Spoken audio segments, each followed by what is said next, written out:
as an ongoing tool as needed, or as, like, for instance, you want to check back over this training session that we have today. You'll have a video recording of this session for you guys to use for ongoing uses. If you need it for, workshops or whatever, it's going to be available to you guys, just for you guys, personal training video. All right, what we're looking at here is the user interface. So when you log in, everybody will come to this same location. This is the Homes Project, right? This is your discrete destination, kind of like when you log in to, say, online banking. It's your page. Well, hopefully it's your page and nobody else's page, right? It's just your destination, where all of your information is. And then this service works similar to that, where everybody who is going to have access to your program will have login credentials. And those login credentials will get you into that website. And how that looks is this. You get an email from admin@sms.astrocorp.com, and it is an email saying, hi, your login credentials have been created. All you need to do is activate them, and then there's a link that you click to activate. If you haven't activated and you don't know where that email is, and maybe it's lost, or maybe it got filtered out in the junk folder, whatever the case is, we can resend your activation link. So don't worry about that. Just contact either Charles or myself, or Michael can help with anything like that. Michael is Client Resource Specialist here at Educational Message Services. He can assist with those kinds of things too. So don't worry about that. You're going to have your login credentials. They will work, and they're going to get you into the place that we're going to handle the traffic. So when you log in, you come to the Homes Project website, and we're going to look at an exchange, and we're going to look at an encounter, what an encounter looks like. So how it's going to all begin is, in the public, you're going to put out information that is, hi, you can text us now if you're in one of these situations. And of course, you guys are going to develop a marketing strategy probably around that. Kind of like how you would market today. If somebody were to call you, you would tell them that they can call this number, and that information is going to be provided to the public in a multitude of ways. Well, the call to action in text messaging for you guys is going to be to text homeless to the number 85511. And anybody in your community is going to be able to do that and get this little survey, right? Get this screener. So if I text homeless to 85511, which I'm going to do right now,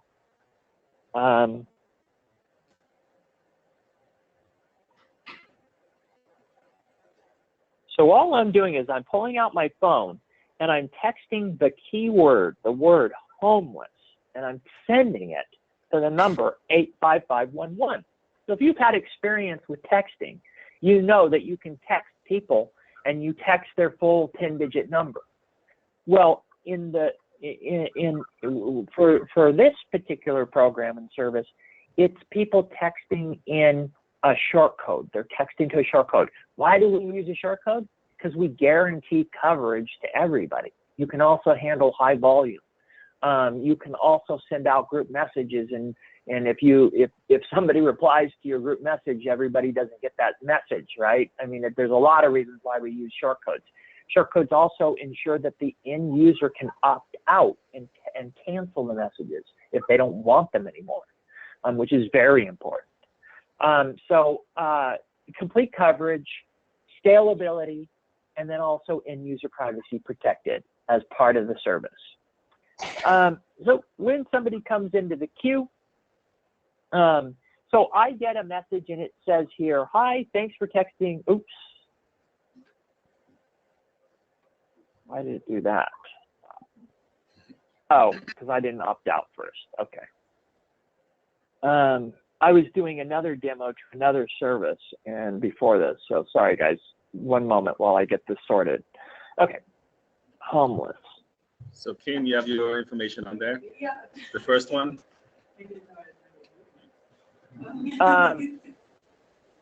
Okay, so there we go. Okay, so there is my number now at the top. This is the one that just tested, and I'm sure somebody else just tested as well. It looks like this one tested too. Okay, so let me click on this and let's see. Now, down below here are previous tests, of course. As you can see, I've tested this now a couple times. We begin with, thank you for texting Housing Coordinated Entry Prescreen. You are texting because you are either homeless or at risk of being homeless. Text stop to cancel. So that's the end user privacy piece. We're telling them that they can, at any point, cancel these messages. You only have to do that one time. Then it says, are you in need of shelter, in a housing crisis, or seeking housing assistance today? And then they're going to either text 1 for yes or 2 for no. So I'm going to text 1 because I am in crisis. I do need help today. Or should I have texted 2, Charles? I'm not certain. Well, let's do 1 for now. Is 1 okay? Okay. Is 1 okay? All right. So when I text 1, then do you believe you will become homeless in the next 14, I'm sorry, do you believe you will become homeless in the next 14 days? Text 1 for yes or 2 for no. Let me text 1 again.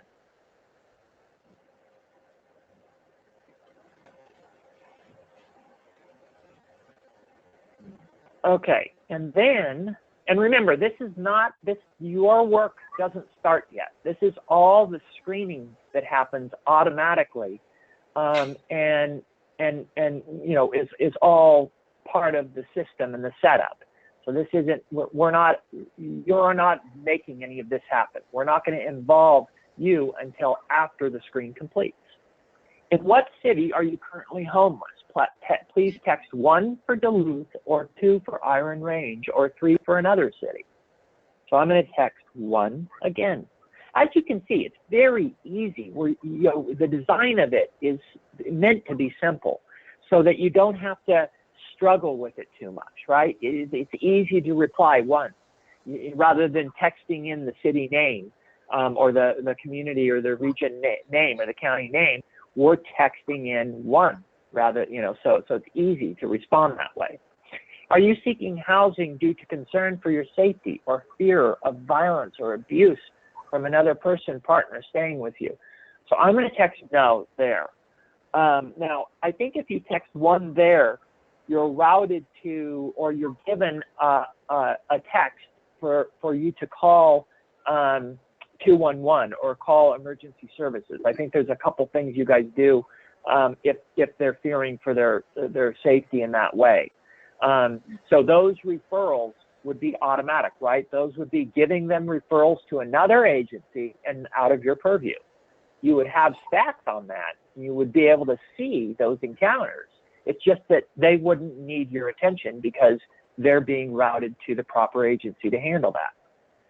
And Charles, you should go over all of the possible variations with your team just so that everybody knows that this is the different ways people can answer and that this is the different results so that everybody's aware of and know how each possible way is being resolved. Are you a veteran? Please text 1 for yes or 2 for no. I'm going to say no on that one.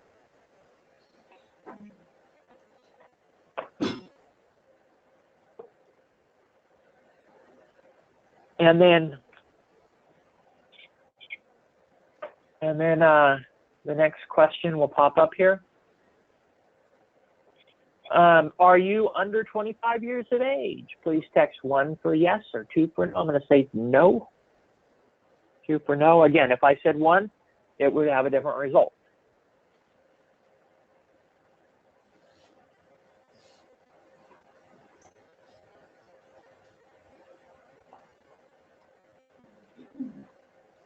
Okay. Where did you stay last night? Text 1 for outside park or campground. Text 2 for emergency DV shelter.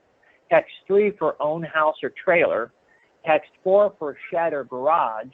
And text 5 for more options. I'm going to text 5 for more options.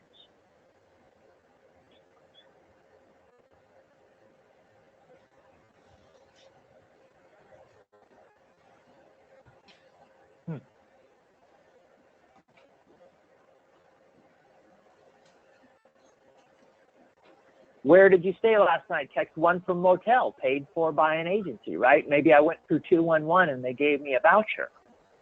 So I'm going to go ahead and do that.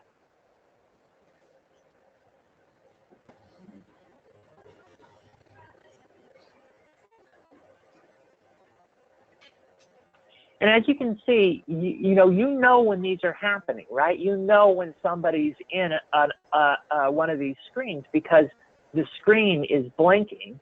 This line is blinking. And then if you were clicked on the particular case, you would actually see this screen transpire as it happens, right? You would actually, just as we're viewing it now. Are there any additional family members with you that are also in need of shelter? I'm going to say, yeah, I've got some kids. So it says text 1 for yes or 2 for no.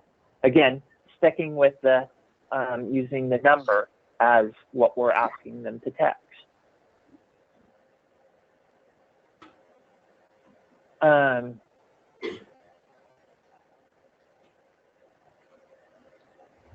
How many persons under the age of 18 are there? So I'm going to say there are 3 kids. Now, if they text 3 or they type the number 3, TH, right, REE, then either one of those is going to move them along so that you don't have to text 1, the digit 1. You can also text the word 1 or 2 or 3. Please text your first and last name followed by the first and last names of any adult members in your family. So this is the final piece. Jonathan and Beth, my wife. Okay.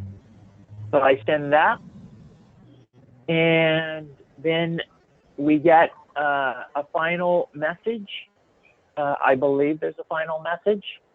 And it just kind of verifies that you're going to be contacted by someone from your agency.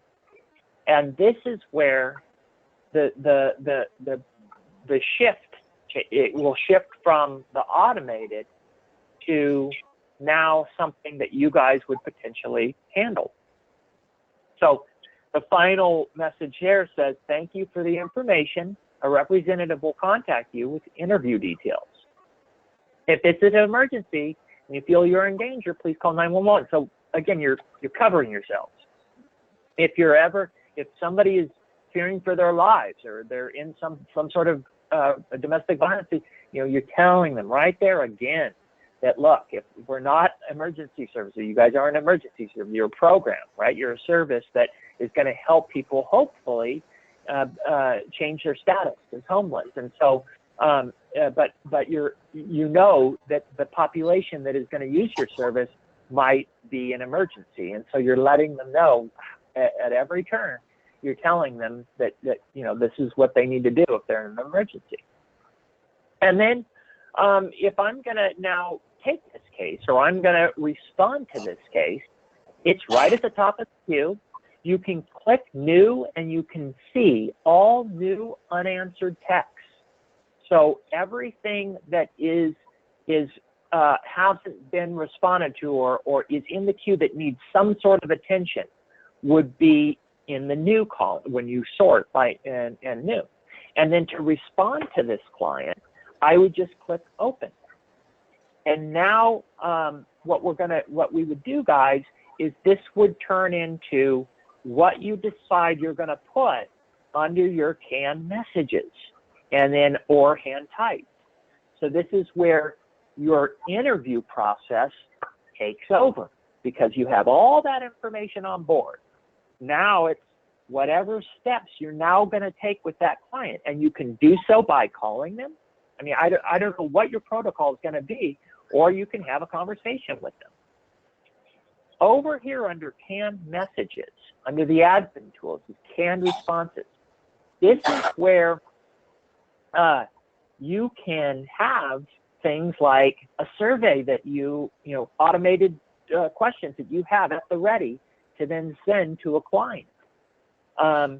And so if I add, for instance, a new canned message, I can say, hi, this is the Homes Project. We need to ask you a few more questions. Do you have a few minutes now? Right? So this could be part of the homeless survey canned messages that you guys activate. And then when I go to over here and I'm in conversation mode with a client, well then there, look, I have a canned message that will auto-populate. So very important. That's our next job with you guys is going to be to make sure that we figure out whatever canned messages you guys are going to use and populate the system with that, so that your next step when you open up a case and have a conversation with one of these clients is helped along by whatever canned messages you guys put into the system. When you send a message, just click send. And you know, I can do the same with this one, right? I can open up this case. If I open up this case, well, now I'm open on 2 cases. And I can go, boom, there it goes. Very easy tools, very simple to use, right? It's not, you can isolate your cases if you just want to look at mine, right? The cases that I'm open and working on. And then, you know, you can just have conversations with these 2 folks until you resolve and get the information that you need. The back and forth is going to be helped along by canned messages or hand type messages. It just depends on, you know, how much of it you guys can put into the canned libraries. I mean, if you've got a whole bunch of scripts ready to go, then that would be the next step, is to go, okay, this is what we're going to do. We're going to add the following canned message. We're going to call them, we're going to group them in these ways. So you can see you can group your canned messages as well. So you're going to have one that's for a certain type of client versus another type, and you just toggle to the appropriate group of canned messages that you want to use with the client that you're working on. So be thinking about that, because I think everybody has a role to play in canned messages, just because you can always make them better, and you can always make them more synergistic with the encounters that you're having. And canned messages can evolve. Like a week or 2 weeks from now, you could say, gosh, guys, we're using these canned messages, but boy, it would really be helpful if we had in this group of canned messages this extra message. And then you just go ahead and you add that, and an administrator does that under the canned responses menu here.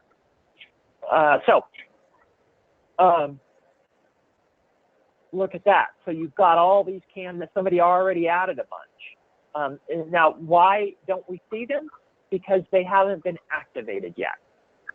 In order to activate them, I would need to edit and make active, and then save it. Now, suddenly, what we see under there, see, what city, right? So you'll need to activate. Now, additionally, when you're editing these canned libraries, you can prioritize in the order they appear, right? So you can make this one go down and make this one the first one that appears. So if I activated this particular message here and then save that, now it'll be in that order, right? It'll be, are there additional family members? What city, right?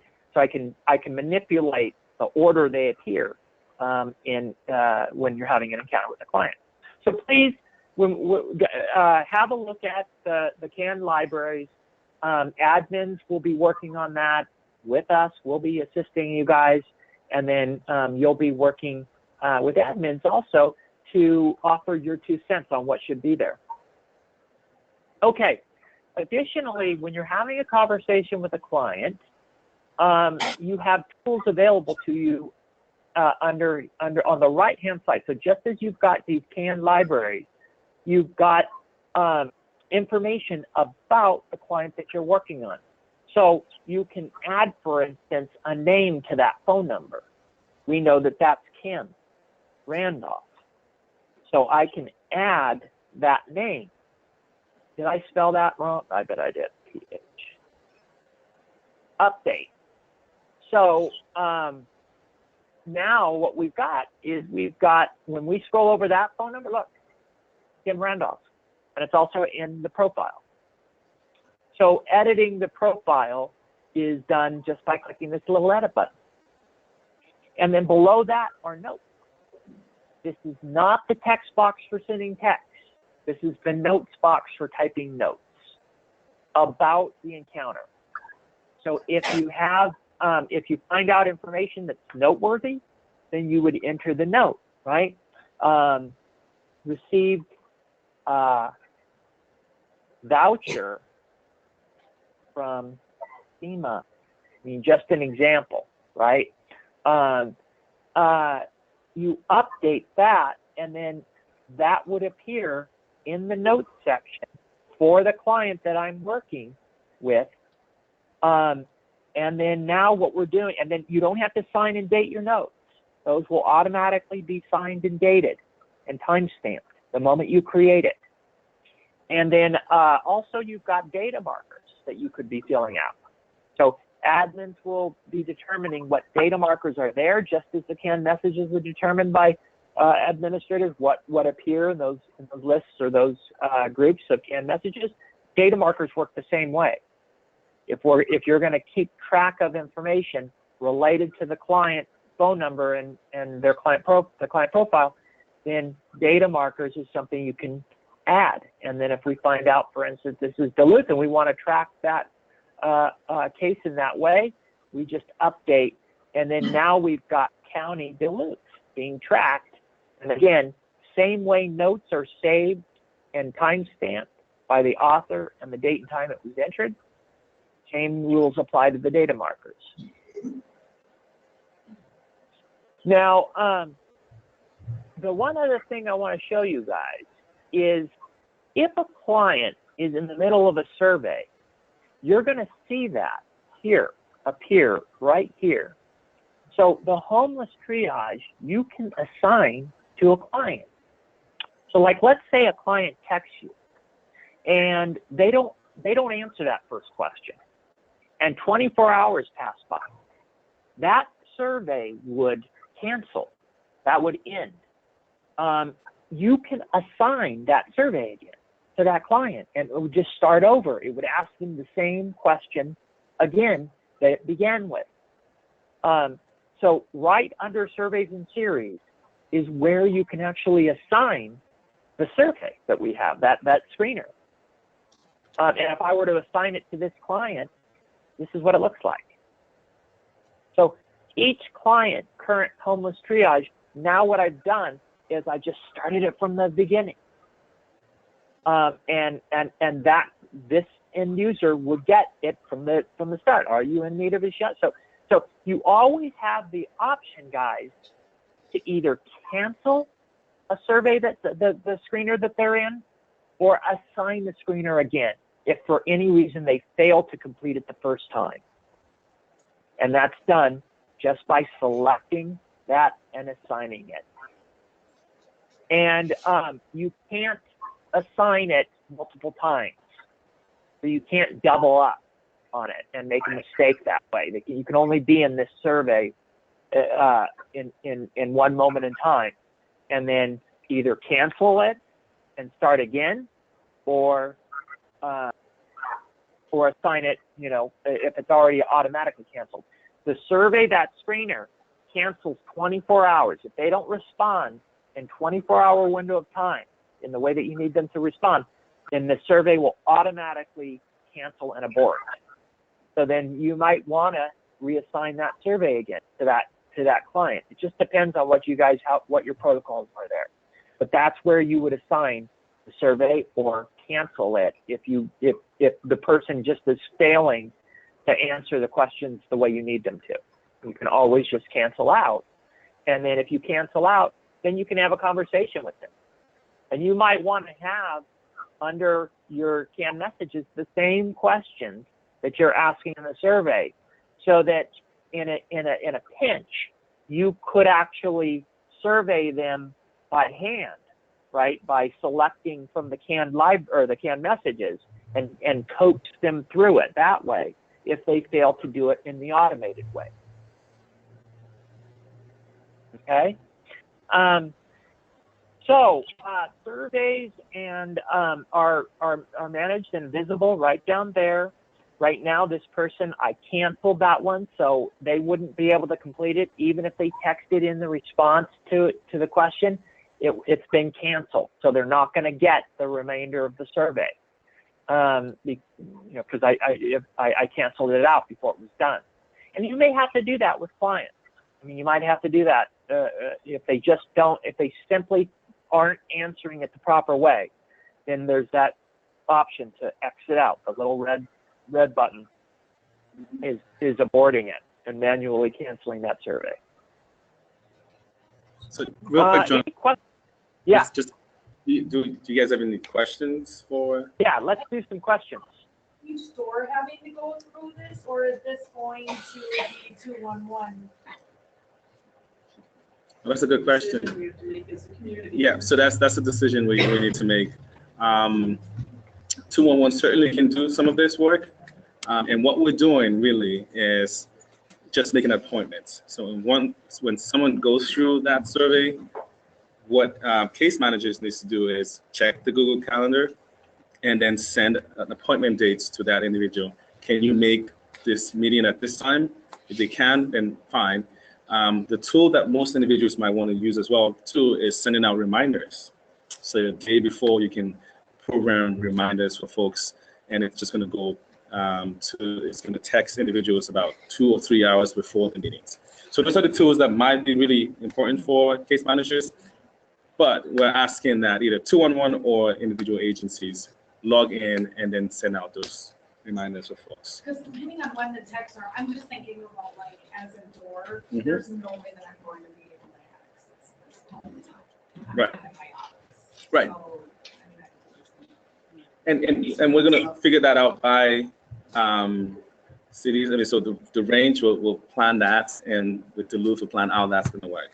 So for example, the range, what they plan to do is all of the case managers that have the ICE for that time schedule, they will, if they're at the county in the triage, they won't, because that's expected to be overwhelmed that people are coming in. But the other times, the other ones that aren't at county will log into it. So only during their VIs for that time, not 40 hours. Okay. Right. So for example, if someone texted at 10 p.m., it's gonna remain on the queue. So next morning at 8 o'clock, you can just log in and then send out a text to them. Could you make this meeting at this time? If they can, then you schedule that accordingly. I mean, it should be really, really easy. Okay. If I'm the homeless person, do I see like? You don't see this. You don't. Okay. You don't see it. So you just text in, and I'll show you what it looks like actually.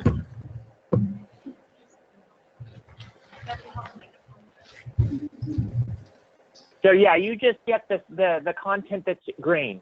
That's what you're going to see on your phone, is all of the green.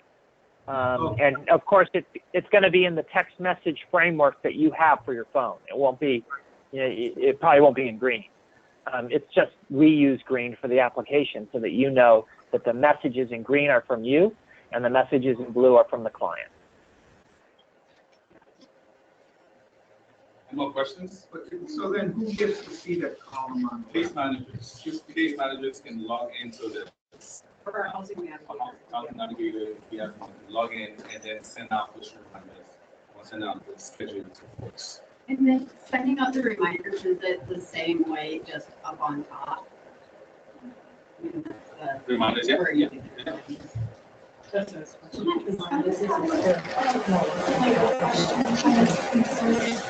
Housing case managers are using this to schedule their yes for that assessments.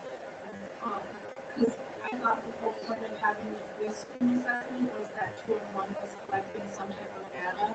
So wouldn't it make sense for 211 to be scheduling appointments people and informing case managers have access only to sending reminders? Right, so the reason why we use the system is 211 have schedules from Monday through Thursday, 1 to 4 o'clock. No, that makes And sense. nowadays in successful for a lot of folks, so if we have folks, you know, pre-screening anytime they can.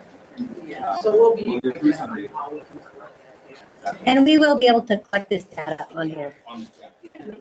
And all of it, someone will not be able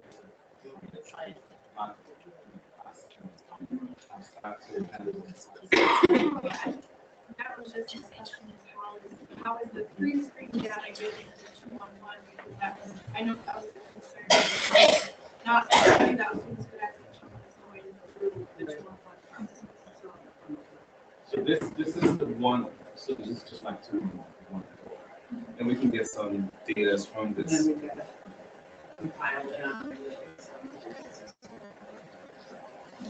Can we put the responses into an Excel spreadsheet? Yeah. That's a question for you. Yep. Everything is under the reports tab, guys. You can run a report, weekly report, for instance, and your triage responses is the report. Please make a note of that. Triage responses is the report that's going to be an Excel spreadsheet with every single incoming, outgoing message tied to that survey. So it'll be very simple to navigate through that Excel spreadsheet. And, you know, if you've got any experience with Excel, you know that it'll be easy to do that. And it'll be in columns, right? So you'll have what is the incoming message, and then what is the outgoing message that prompted that incoming message. And then it'll be by phone number, so that you can look at specific phone numbers and how they responded versus how others responded. You can sort the incoming messages and just see how everybody responded to question 1, right? So that you can use the triage responses report to then get at specific items within that survey and data points within that survey. So that triage responses is going to be an important report for you guys, because that's your download, that's your export of all the incomings and the outgoings of each one of those screens. I have two actually. For agencies, is there a cost to be a representative on the program? Okay. Well, for St. Louis County. Okay. And then, do data rates apply to the people that are texting in? Because I know there's some, like 8511, like there's other numbers that if you use that, your cell phone company automatically charges your phone like $10 a month. Did you hear that, Jonathan? I didn't hear that, no. Are there, go ahead. Inclusive. Is there data charges for using this? No data charges. It's all text messaging. And Is there messaging the numbers are standard rate. So that means that whatever you pay for your texting is what this is.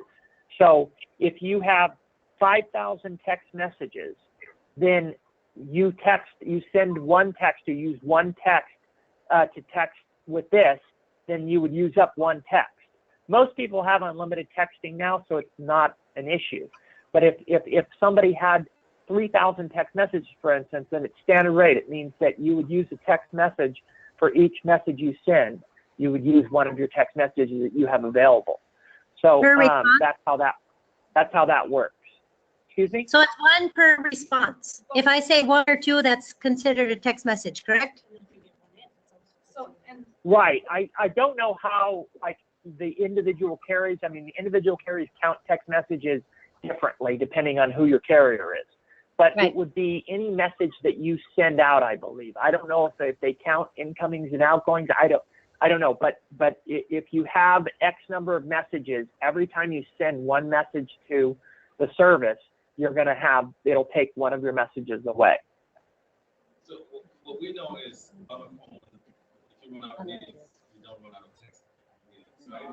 So it's only going to charge you if you have an arrangement where you run out of credit, you run out of text messages, then you wouldn't be able to text. If you've got a finite number of texts and you ran out, you wouldn't be able to send a message. It would, whatever your carrier tells you, they would say, oh, you need to add more text in order to send that text. I mean, people know what they need to do. Correct. Okay.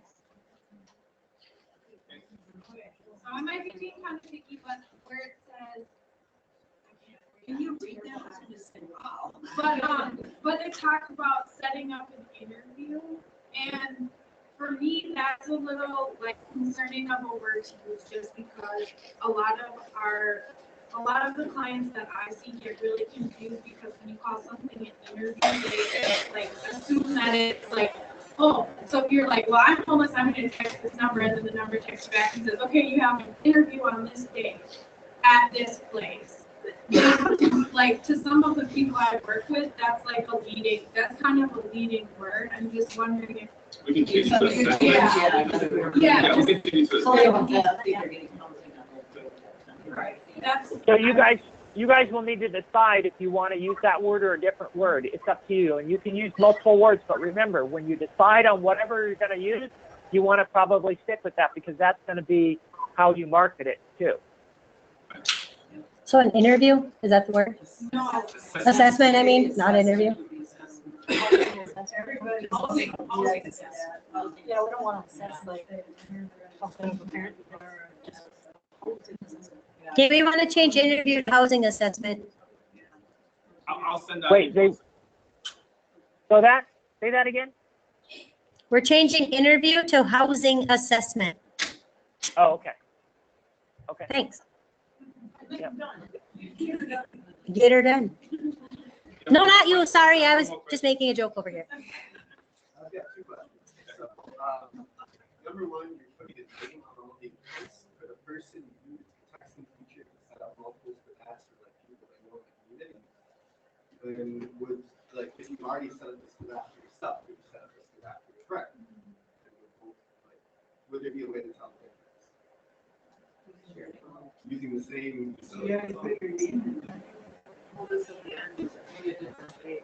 Could you type your name in, Kim? Yes, you have to type it in. So you can use the same phone to set up 20 of them, just type in a different name. Yep, type in that person's name. But just be careful if you do that because you might be getting text.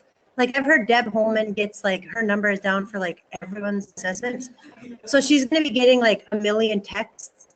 So if you use it, just remember you're going to be getting texts for everyone that you allow to use your phone.